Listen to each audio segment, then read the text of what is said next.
আজ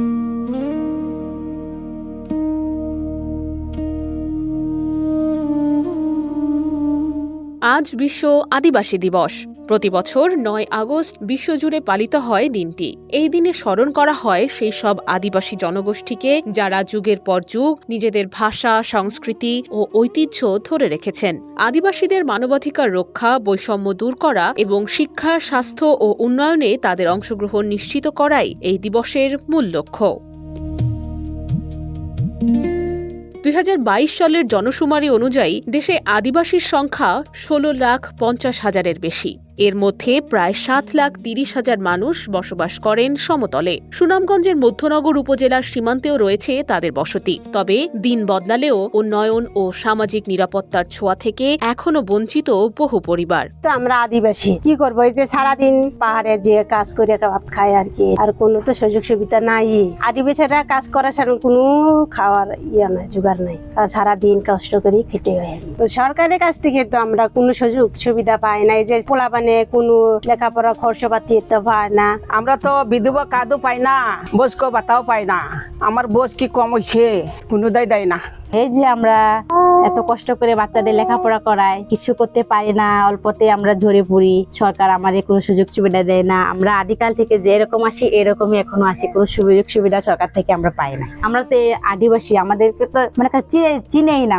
এরকম আমরা এর দিন মজুরি করে খাই, এরকম করে তো আর সংসার চালানো, বাচ্চাদের লেখাপড়া করা এরকম আমাদের কষ্ট হয়। আমরা উপজাতি আদিবাসী, কিন্তু আমরা সরকার থেকে সহায়তা পাই না, সুযোগ সুবিধা পাই না। আমার একটা ছেলে লেখাপড়া করতে, কিন্তু আমি টাকার অভাবে ছেলেটাকে পরীক্ষা ফি দিতে পারি নাই, ফাইনাল পরীক্ষা দিতে বসা। এর জন্য ছেলেটা ঢাকায় কাজ করতে গেছে। এই অঞ্চলের অধিকাংশ পরিবার দিনমজুরি কিংবা কৃষি শ্রমের ওপর নির্ভরশীল। তবে জীবিকার যুদ্ধেও রয়েছে বৈষম্যের দেয়াল। অভিযোগ রয়েছে পুরুষের সমান কাজ করেও কম মজুরি পান নারী শ্রমিকরা। পুরুষরা মুখে তো একটাই করে নাকি, হ্যাঁ আমরা কম দেয় আর তারা বেশি দেয়, তো আমরা কম না পার কে দেয়, তারা বেশি দেয় আর আমরা কম দেয় আর কি। পুরুষ দেয় মেয়ে লোক একই কাম করে, যেমন আমরা একটু হাজিরা কম আর কি। মজুরি আমরা 500 টাকা হাজিরি আর কি, আর পুরুষতে 600 টাকা। আমরা দিন মজুরি করি বাড়ি, আর হাজিরাও কামলা দেয়। তারপরে পুরুষের হইতে 600 টাকা আর আমাদের কাছে 500 টাকা।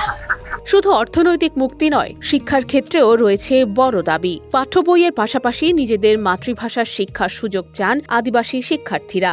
আমার নাম পার্থ হাজং, আমি 5ম শ্রেণীতে পড়ি।